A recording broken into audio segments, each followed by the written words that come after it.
नमस्कार। आज हम लोग बात करने वाले हैं नौ कारण द्रव्यों में से जो आठवां नंबर का जो द्रव्य होता है वो काल कहलाता है। अर्थात पंच महाभूत के वर्णन के बाद हम लोग ने आत्मा की बात किया, आत्मा के बाद मन की बात किया। अब बात करेंगे काल निरूपण। तो जो आठवां जो द्रव्य है नौ कारण द्रव्यों में, तो वो है काल। काल मतलब समय, है ना। काल मतलब समय।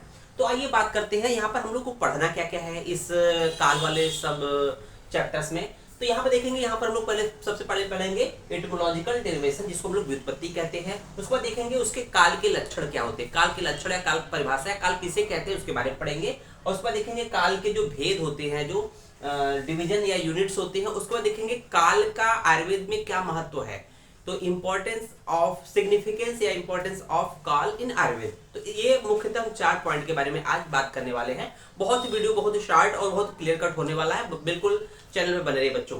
देखेंगे काल की व्युत्पत्ति अर्थात एटिमोलॉजिकल डेरिवेशन क्या है, तो काल शब्द कैसे बना है इसके बारे में चर्चा करते हैं। देखिए यहाँ पर एक श्लोक आया है, सुश्रुत का ये श्लोक है। देखिए कला शब्द से क्या है, कला शब्द से ककार। कला शब्द का जो ककार होता है और अकार, कला शब्द का ककार और आकार, अकारो ली धातेश्च लकार लकार मादाय काल शब्द से निष्पत्ति। तो इसको हम लोग हिंदी पढ़ लेते हैं, तो हो सकता है संस्कृत नहीं समझ में आ रहा होगा। तो कला शब्द का ककार, ककार का क, कला शब्द का ककार और आकार का आ तथा ली धातु का लकार, इन तीनों शब्दों के सहयोग से काल शब्द की उत्पत्ति होती है। तो काल शब्द की उत्पत्ति कैसे होती है, कला शब्द के ककार से प्लस कला शब्द के आकार से प्लस ली धातु के लकार से। तो इन तीनों शब्दों के मिलने से काल की उत्पत्ति होती है। तो देखेंगे कला का क हो जाएगा, मतलब कला का ककार का क हो जाएगा, आकार का आ हो जाएगा और ली धातु का लकार का ल हो जाएगा। इनके मिलने से काल शब्द बना है। तो यहाँ पे देखेंगे, उसके बाद देखेंगे काल की परिभाषा या काल के लक्षण। तो यहाँ पे देखेंगे लक्षण ऑफ काल, काल के लक्षण क्या होते हैं, कैसे पहचानेंगे काल क्या होता है। देखेंगे बहुत ही इंपॉर्टेंट श्लोक आपके बुक में है, चाहे तो उसको आपको याद कर सकते हैं, याद नहीं कर सकते तो कम से कम उसके मीनिंग को देख लेंगे। तो यहाँ पर कालो ही नाम भगवान, कालो ही नाम भगवान करके एक श्लोक आया होगा लास्ट में डर डर करके काल, आप एग्जाम में ऐसा लिख सकते हैं। तो ये रेफरेंस क्या है, सुश्रुत छठे चैप्टर का 3rd श्लोक है। सुश्रुत छठे चैप्टर का 6th श्लोक है, अर्थात ऋतुचर्या के अंतर्गत ये श्लोक आता है।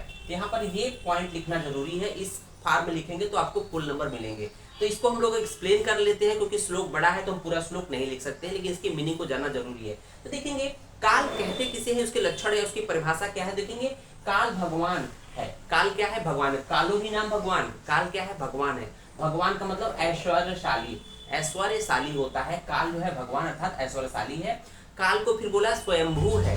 काल क्या है, स्वयंभू। स्वयंभू मतलब किसी से उत्पन्न न होना।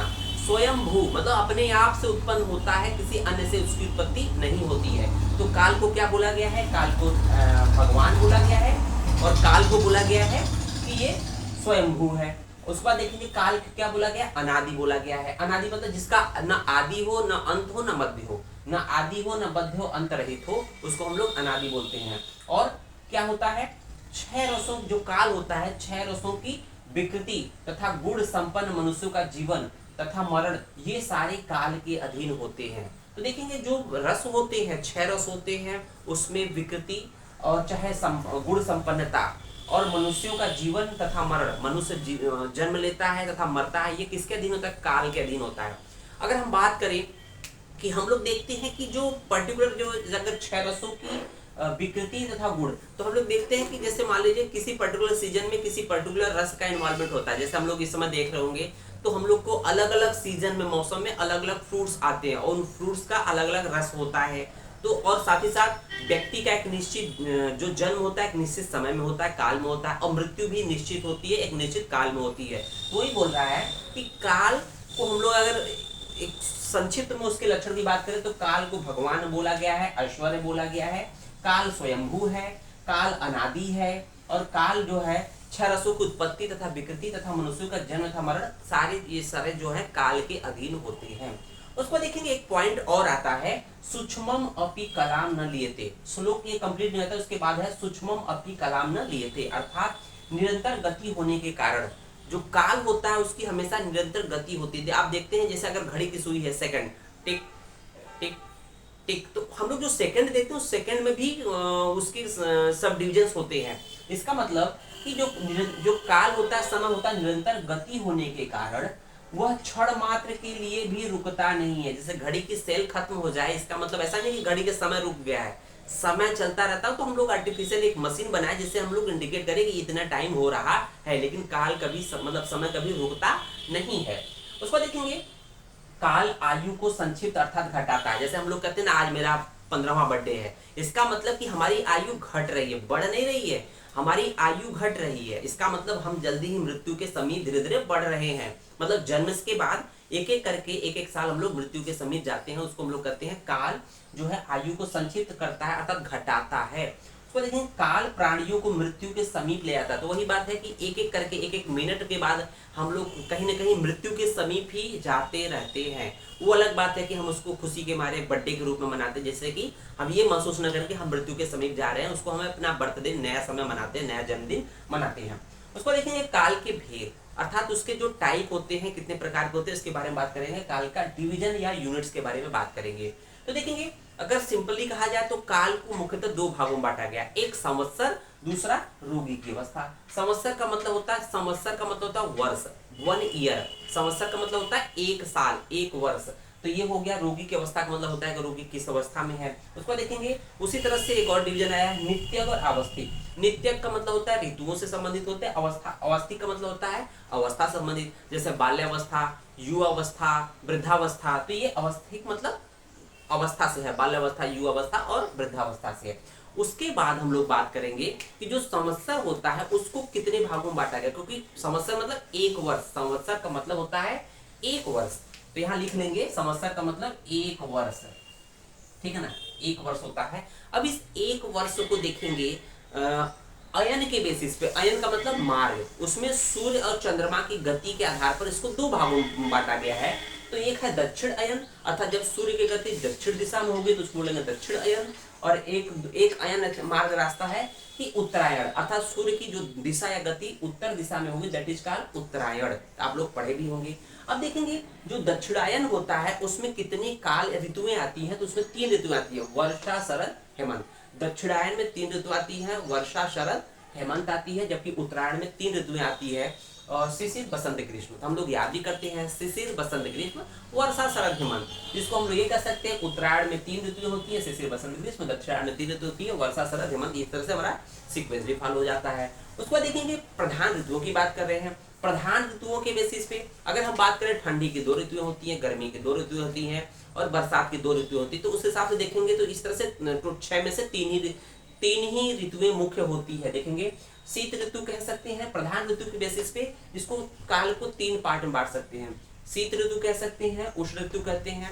शीत ऋतु मतलब ठंडे की ऋतु हो जाएगा, उष्ण ऋतु मतलब गर्मी की ऋतु हो जाएगा, वर्षा ऋतु मतलब वर्षा की ऋतु हो जाएगी। उसको देखेंगे 6 ऋतु हम लोग जानते हैं। षड ऋतु के बाद हम लोग काल का डिवाइड करेंगे, तो शिशिर, बसंत, ग्रीष्म, वर्षा, शरद, हेमंत। इजी है, बिल्कुल इजी है, बिल्कुल चैनल बने रहिए। चैनल वीडियो पसंद आ रहा है तो वीडियो को लाइक जरूर करें। उसके बाद देखेंगे काल का आयुर्वेद में महत्व क्या है।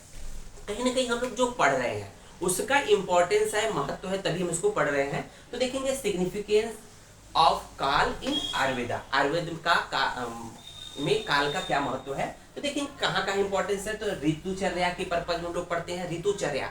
तो ऋतुचर्या में हम लोग ऋतुओं के बारे में पढ़ते हैं, तो वहां पर भी काल के हिसाब से ऋतुएं 6 ऋतुएं होती हैं। दिनचर्या, दिनचर्या का मतलब क्या होता है कि जो जब हम लोग सुबह से उठने के पश्चात जो पूरे दिन भर जो एक्टिविटी कार्य करते हैं कि इस समय ये करना चाहिए, इस समय ये करना चाहिए, इस तरह की एक्टिविटी जो है हम लोग का दिनचर्या कहलाती है। उसके बाद देख रहे होंगे हम लोग कि तीसरा पॉइंट है दोषों का संचय, प्रकोप, प्रसार। दोष, जब जैसे हम लोग कहते हैं ना कि दोषों का संचय, प्रकोप, प्रसर, इसको हम लोग षड क्रिया काल भी कहते हैं। क्रिया काल आपने पढ़ा भी होगा। तो हम लोग देखते हैं कि दोष का कब संचय हो रहा है, कब प्रकोप हो रहा है, कब प्रसर हो रहा है, उसी के अनुरूप हम लोग देख के उसकी चिकित्सा करते हैं। तो रोगी की चिकित्सा भी इसी के हिसाब से कि दोष, जो व्यक्ति रोगी है उसमें दोष का संचय अवस्था में है कि प्रकोप के स्टेज में पेशेंट आपके पास आया कि प्रसर की अवस्था में आया है, तो उस हिसाब से हम लोग चिकित्सा करते हैं। उसमें देखेंगे भेषज काल। भेषज काल का मतलब होता है औषध ग्रहण काल। जो भी कोई भी हम लोग औषधि ग्रहण करते हैं तो कहते हैं ना कि जैसे गैस की गोली है, सिंपली अगर हम बात करें गैस की गोली खाने से पहले लेते हैं, या पर्टिकुलर डायबिटीज की कोई टेबलेट है तो उसको खाने के बाद लेते हैं। तो एक हर एक मेडिसिन का, चाहे आयुर्वेद का चाहे मॉडर्न का, एक निश्चित काल बताया गया है कि किस समय उसको लेना है। दैट इज कॉल्ड भेषज काल, औषध ग्रहण काल। इसका डिटेल में वर्णन हम लोग करेंगे। तो देखेंगे औषधि संग्रहण काल। कोई भी औषधि है, चाहे गुड़ची हो, चाहे अमृता जिसको कहते हैं, चाहे हम लोग शतावरी है, तो इनका एक संग्रह काल होता है कि किस ऋतु में उसको हम लोग कलेक्ट करना चाहिए। खेत से या उद्यान से हमें किस ऋतु में उसको कलेक्ट करके रखना चाहिए, तो उसका एक निश्चित काल होता है जिससे वो अपने अपने अपने कार्य को अच्छे से कर सके, डिजीज में अच्छा यूज किया जा सके। तो एक निश्चित संग्रह काल होता है, उसको कलेक्शन का एक निश्चित समय होता है। औषधि सवीरता अवधि। देखते हैं कि किस हर एक दवा पे उनकी एक्सपायरी डेट लिखी होती है। इसका मतलब जो औषधि बन गई एक निश्चित काल या निश्चित समय तक वो एक्टिव पोटेंसी के रूप में रहेगी, उसके बाद वो खराब हो जाती है। तो देखते हैं ना कि आप जागरूक हो जाते हैं, जागो ग्राहक जागो, कि नहीं एक्सपायरी दवा नहीं देना, मतलब लेना है उसको देख के लेना कि एक्सपायर है कि मतलब विद इन टाइम है। तो इसका मतलब औषधि सवीरता अवधि, जब औषधि का जो काल निश्चित, जो सवीरता अवधि होती है अर्थात काल बीत जाता है, एक्सपायर जाता है, तो उसका जो पोटेंसी होती है खत्म हो जाती है, वो काम नहीं करती है। उसको देखेंगे साध्य असाध्य का निग्रह निर्णय। तो हम लोग देखते हैं जो कोई भी बीमारी है तो कहते हैं ना कि ये साध्य है असाध्य, अर्थात क्यूरेबल है, नॉन क्यूरेबल है या इनक्यूरेबल है। तो एक जो नया रोगी होता है, नया नवीन व्याधि होती है, न्यू व्याधि होती है, वो साध्य की तरफ होती है। जो पुरानी व्याधि होती है, जैसे कहते हैं पुरानी व्याधियां असाध्य होती है, तो ये काल के द्वारा ही डिसाइड की जाती है। लास्ट में देखेंगे योग्य समय में भोजन ग्रहण। तो हम लोग के खाने का भी एक निश्चित समय होता है। अगर आप कहें कि सुबह का भोजन अगर रात में लेते हैं, रात का भोजन सुबह में लेते हैं, तो खाना पचेगा नहीं। तो कहने का मतलब कि हर एक चीज का अपना इंपॉर्टेंस है। उसी तरह से आयुर्वेद में काल का महत्व आप लोगों ने यहाँ पर देखा। उम्मीद है वीडियो आपको पसंद आया होगा। वीडियो को अधिक से अधिक लाइक, शेयर, कमेंट। अगर आप चैनल पर नए हैं तो चैनल को सब्सक्राइब जरूर करें। धन्यवाद।